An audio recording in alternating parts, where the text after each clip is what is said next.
Hey, intentional you. Today we're going to be intentional about our time. Have you ever perceived the need to go to the gym or make time to cook healthy meals? Or do what is needed for your soul and what matters? Yet find that you literally have no time to do those things. You are trying so hard and I know it. But you just don't have the time. Oh, I know it because believe me, I've been struggling with this for so long. I don't have time has been my mantra for a long time. I don't have time. Oh yes, we all do. For some time now, I've had this urgency in my soul to slow down, especially after going through a crisis in my life last year.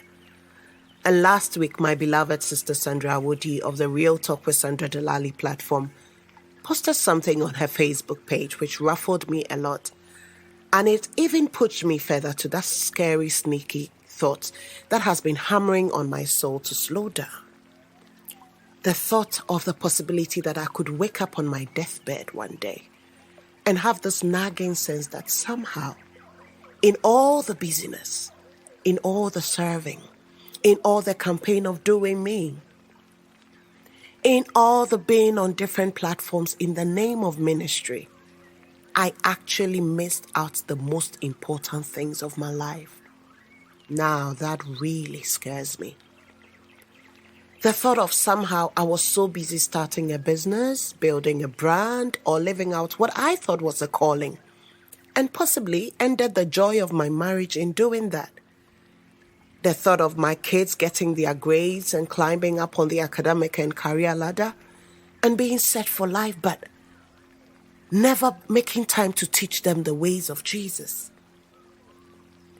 The thought of having the letters, titles, and accolades after my name, but never learning that cleverness is not the same as wisdom.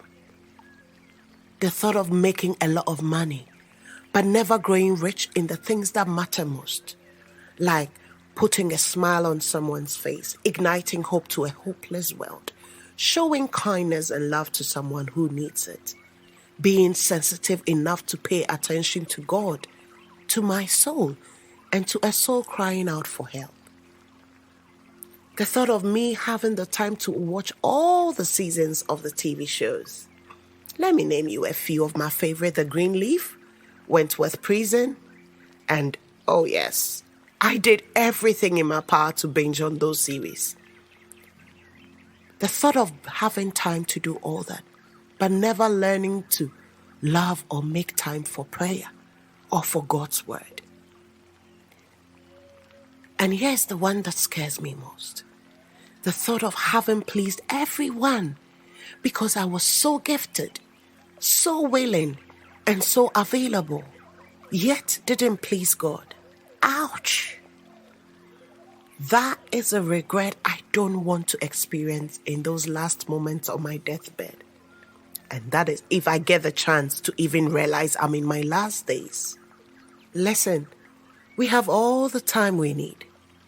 The scary part, the part that we all ignore, is that we are too distracted and too comfortable to work towards what we all know is important. Isn't it so strange to you that we have 7 days in a week, yet we can't seem to devote a single day of those 7 days to rest, to worship, and to enjoy life? I will be making it to heaven. Oh yes, I know that. But you know what? I don't want to be seeing the bigger picture when I get there and realize the years I wasted doing what I wasn't called to do and being busy giving off myself to people and assignments I wasn't called to. Guys, there is more to life than a busy life and a spotless home in my case.